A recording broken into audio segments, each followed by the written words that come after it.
अस्सलाम वालेकुम, welcome to my YouTube channel. पिछली क्लास में हमने देखा था कि हम कोई ऑर्डर ब्लॉक किस तरह फाइंड करते हैं और हम उस ऑर्डर ब्लॉक को ट्रेड किस तरह करते हैं।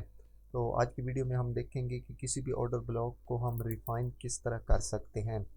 तो रिफाइन का मतलब है कि किसी भी ऑर्डर ब्लॉक को, यानी कि अगर वो डेली मंथली का ऑर्डर ब्लॉक है तो आप यानी कि उसको मिटिगाइज करके यानी कि रिफाइन करके आप उसको डेली तक ले आएँ। मीन के जैसे कि यहाँ पे एक डेली का ऑर्डर ब्लॉक है, आप डेली के ऑर्डर ब्लॉक के कैंडल को मार्क करें और उसमें जाएं और फिर वहाँ पर M30 H1 और M15 तक एनालिसिस करें, और जो M15 का ऑर्डर ब्लॉक होगा वो उसको हम कहेंगे कि डेली रिफाइनिंग ऑर्डर ब्लॉक, यानी कि ऑर्डर ब्लॉक के अंदर के ऑर्डर ब्लॉक को हम रिफाइनिंग ऑर्डर ब्लॉक कहते हैं।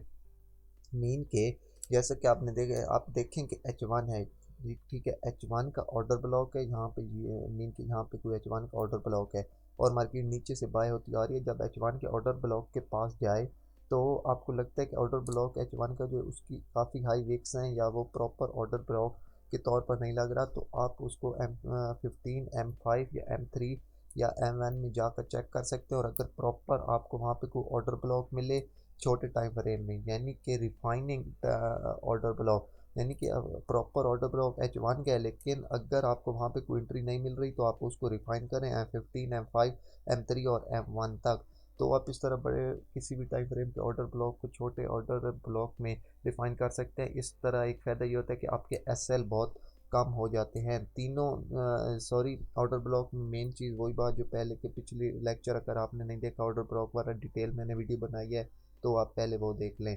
उसमें मैंने डिटेल से बताया कि हम क्या करें। सबसे पहले लिक्विडिटी, फिर स्ट्रक्चरल शेप, फिर इम्बैलेंस, ये तीनों चीज़ें या कम से कम इनमें से दो चीज़ें अगर आपको मिलें तो तब आप कहते हैं कि आपका ये प्रॉपर ऑर्डर ब्लॉक है और आप इसे ट्रेड कर सकते हैं, यानी कि आपका ये ट्रेडेबल ऑर्डर ब्लॉक है।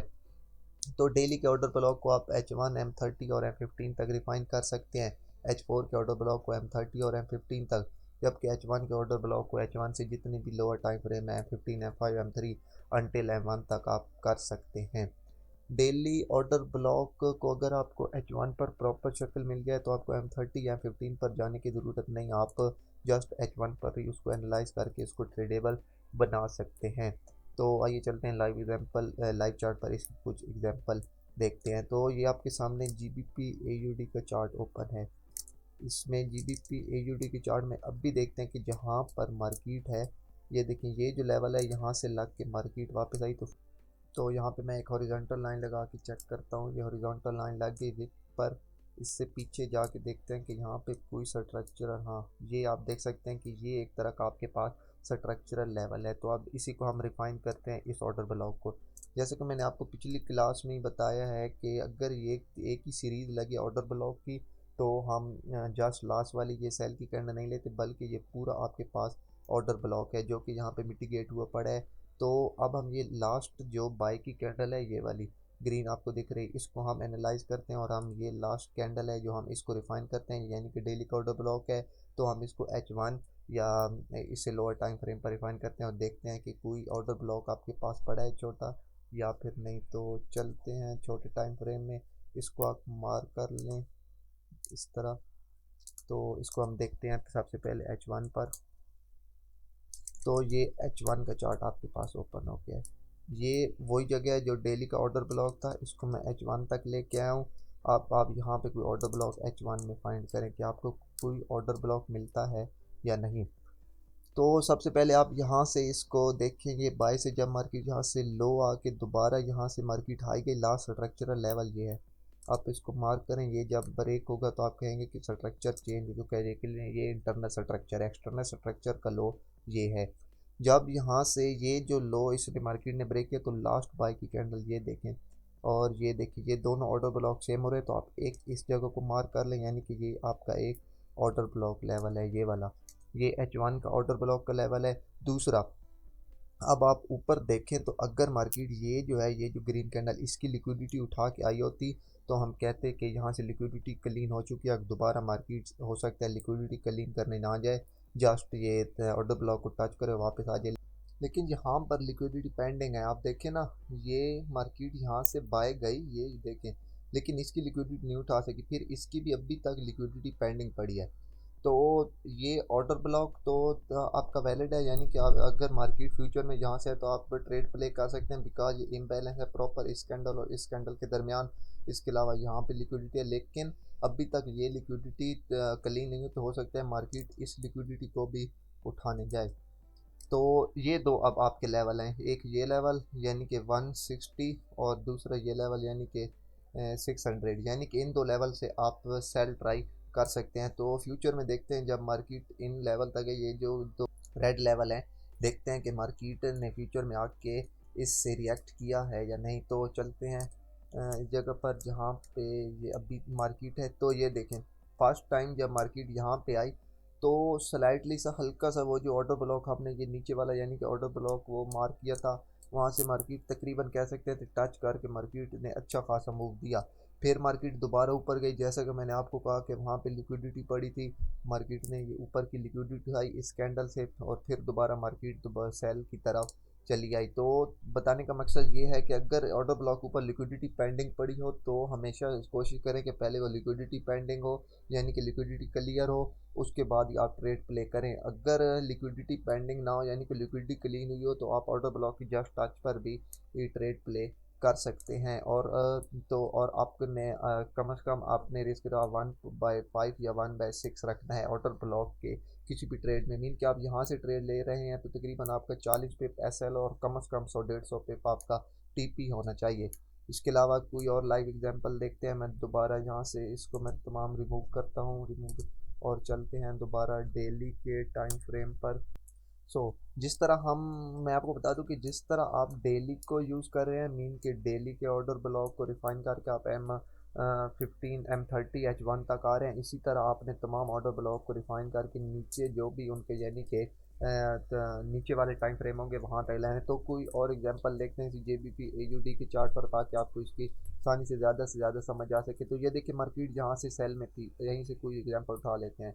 ये मार्केट ने जब एक लो लगाया, मीन के ये वाला लो, उसके बाद जब मार्केट यहाँ पे हाई गई, उसके बाद जब इस मार्केट ने स्ट्रक्चर को ब्रेक किया तो आपके पास दो ऑर्डर ब्लॉक हैं, एक ये और एक ये। हमेशा याद रखें, हम हमेशा, मैंने पहले भी ऑर्डर ब्लॉक वाली क्लास में आपको बताया कि पहला ऑर्डर ब्लॉक यूज़ करते हैं, तो वो ऑर्डर ब्लॉक ये वाला है, लास्ट बाय की कैंडल।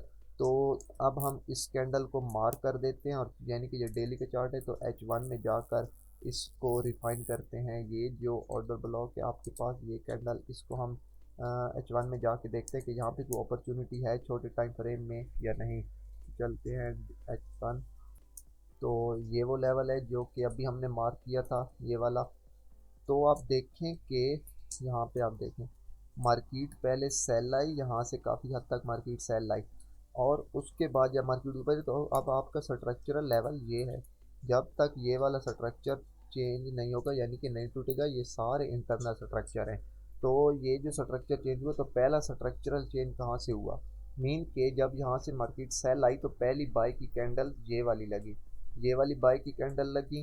तो आप जस्ट इन बाय की कैंडल, इसकी विक को क्यों करेंगे, मैंने पिछली क्लास में भी आपको बताया, बिकॉज इसके साथ कुछ सपोर्ट बिकम रेजिस्टेंस का एरिया हो या कोई फिबोनाची लेवल। तो आप ये देखें, ये सपोर्ट बिकम रेजिस्टेंस का एरिया इस विक के साथ आ रहा है, तो हम इस विक को कंसिडर करेंगे, अदरवाइज हम सिर्फ बॉडी ही लेते हैं। आप विक को भी मार्क कर लें, इसके बाद आप इसकी बॉडी को भी मार्क कर लें। और तो अब चलते हैं फ्यूचर में, देखते हैं कि अगली दफ़ा मार्केट इसको कहाँ पे हिट करने गई और मार्केट ने रिएक्ट भी किया या नहीं। तो ये देखें यहाँ पे ये काफ़ी इक्वल लॉस पड़े थे, आप बेशक इनको भी मार्क करके रखें, बिकॉज इनके ऊपर लिक्विडिटी पेंडिंग थी।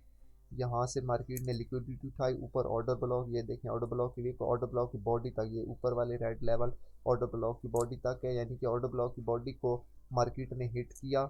और देखें मार्केट किस तरह दोबारा सेल की तरफ कंटिन्यू कर गई। तो आपका हमेशा टारगेट डेली में, क्योंकि आप डेली का ऑर्डर ब्लॉक रिफाइन कर रहे हैं, तो डेली का लो, ये डेली का लो है, तो आपका सॉरी पहला लो ये है, तो आपका पहला टारगेट ये होना चाहिए, और लॉन्ग टर्म आपका टारगेट ये होना चाहिए अगला लो। तो चलते हैं किसी और पेयर गोल्ड पर, क्योंकि आई नो कि ज़्यादातर हर कोई गोल्ड को पसंद करता है, मैं खुद सबसे ज़्यादा ट्रेड गोल्ड पर करता हूँ।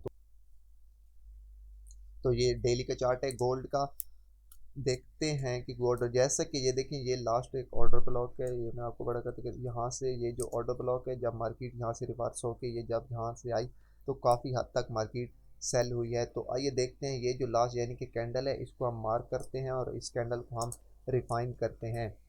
तो इस कैंडल को आप सबसे पहले मार्क करें और यहाँ पे देखें कि कोई अपॉर्चुनिटी थी, सॉरी, कि यहाँ पे कोई अपॉर्चुनिटी H1 में या M30 में। सबसे पहले आप H1 में दें, अगर आपको H1 में प्रॉपर मिल जाए तो आप इससे नीचे ना जाए, क्योंकि सबसे बेस्ट आई थिंक मैं समझता हूँ कि H1 का ही टाइम फ्रेम है। अगर आपको यहाँ पे कोई नहीं मिलती तो उसके बाद आप बेशक छोटे टाइम फ्रेम में जाए। तो चलते हैं, इसको देखते हैं H1 पर, क्योंकि ये डेली का ऑर्डर ब्लॉक है।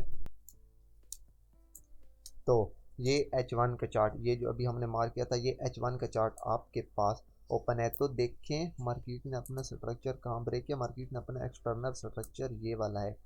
मीन कि जब यहाँ से मार्केट अप गई, यहाँ से भी एक दफ़ा मार्केट ने ये लोअर हाई लोअर लो किया, लेकिन ये जो लोअर हाई ये इंटरनल स्ट्रक्चर में, एक्सटर्नल स्ट्रक्चर मार्केट का ये है, मार्केट ने ये ब्रेक किया, तो हम इसमें कोई ऑर्डर ब्लॉक देखेंगे।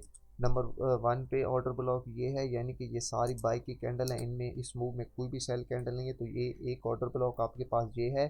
दूसरा, यहाँ से ये देखें इंटरनल स्ट्रक्चर की ये यहाँ पे ये देखें मार्केट ने यहाँ से लिक्विडिटी उठाई, यानी कि ये लो आने के बाद ये जो लिक्विडिटी मार्केट ने क्लीन कर ली, उसके बाद ये इम्बैलेंस, तो आप देख सकते हैं यहाँ से यहाँ तक प्रॉपर इम्बैलेंस है मार्केट में। तो आप इस चार्ट को M30 पे देखें, मे बी M30 में यहाँ पे और रिफाइन हो जाए, मीन के इसमें SL बहुत बड़ा बनता है, यानी आप यहाँ से सेल करें तो SL यहाँ पे रखना पड़ेगा, तो मे बी आपको यहाँ पे कोई और बेस्ट ऑर्डर ब्लॉक मिल जाए। तो आप इसको M30 पे देखें, M30 तक रिफाइन करें। तो ये आपके पास M30 का चार्ट ओपन है। तो अब आप देखें M30 में लास्ट जो सीरीज़ है यानी बाई की कैंडल की, वो यहाँ से है, ये रेड, और इसको मैं करता हूँ, इसका कलर मैं चेंज कर देता हूँ, मीन के ये H1 वाला रेड का ऑर्डर ब्लॉक है, और ये जो यानी कि ब्लैक कर दें, ये ब्लैक है, ये आपके पास M30 का ऑर्डर ब्लॉक है, मीन के ये लास्ट सीरीज़ है। और ये देखें, ये वही लिक्विडिटी है जो H1 में थी, यानी कि मार्केट ने लिक्विडिटी भी उठा लिया, इम्बैलेंस भी है, और आपके पास ये ऑर्डर ब्लॉक भी है, तो स्ट्रक्चर ब्रेक भी है। तो ये फ्यूचर में देखते हैं कि यहाँ तक मार्केट कब आई और H1 के ऑर्डर ब्लॉक को मार्केट ने रिएक्ट किया या फिर M30 के ऑर्डर ब्लॉक को। तो ये देखें मार्केट यहाँ पे आई, पहले उसने ये देखें H1 के ऑर्डर ब्लॉक को मार्केट रिस्पेक्ट इतना नहीं कर पाई, मार्केट ऊपर चली गई। क्यों?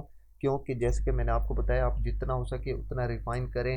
M30 तक हमने रिफाइन किया, ये ऊपर वाला रेड जो आप देख सकते हैं, सॉरी ब्लैक, ये आपके पास है M30 का ऑर्डर ब्लॉक। तो SL आपको हमेशा पता है इससे ऊपर होना चाहिए, ये जो सेल की कैंडल होती है ऑर्डर ब्लॉक की, तो आपका SL यहाँ पे था, और आप TP, आपका पहला TP हमेशा पता है कि ये पहला लो है जो आप यहाँ पे रखें, और दूसरा TP आप जितना नीचे हो सके, यानी कि अगर आप लॉन्ग टर्म चलते हैं तो आपका दूसरा TP ये होना चाहिए।